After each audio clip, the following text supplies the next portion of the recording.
श्री स्वामी समर्थ. मराठी बखर. लेखक गोपाळबुवा केळकर. संपादक रामचंद्र चिंतामण ढेरे. भाग 11. एका बॅरिस्टराची भेट.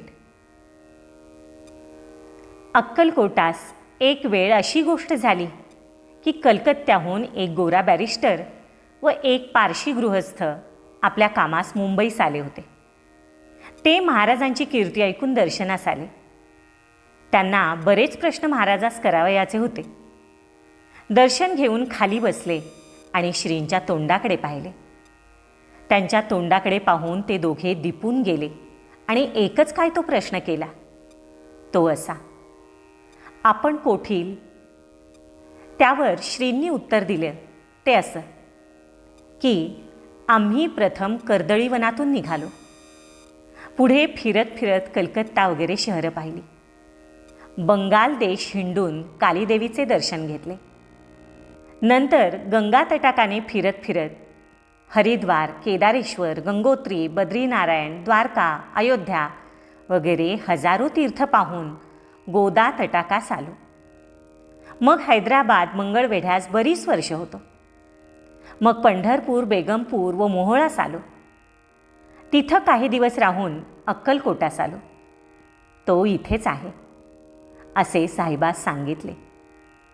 गुरुचरित्रातील 51व्या अध्यायातील गोष्टीस आणि या गोष्टीस मेळ बसतो. श्री स्वामी समर्थांचे चरित्र संस्कृतात महादेव शास्त्री यांनी श्लोकबद्ध लिहिलं आहे.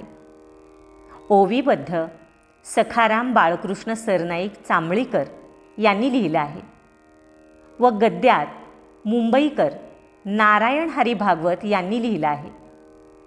असो, एक वेळ काही गाणगापूरचे पुजारी अक्कलकोटास आले होते. दर्शन घेऊन जवळ बसले असता समर्थांनी प्रश्न केला, तुमच्या देवाचे नाव काय?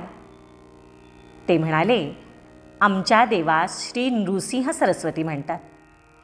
हे ऐकून समर्थ म्हणाले, माझे नाव नृसिंह भान आहे बरं.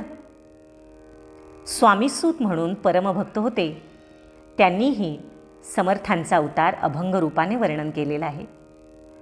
विष्णू बुवा ब्रह्मचारी यांचा निर्गुण कटाक्ष असून ते श्रीस अवतारी समजत. श्री स्वामी समर्थ. व्हिडिओ लाईक करा, शेअर करा, सबस्क्राईब करा आणि कमेंट्सही जरूर करा.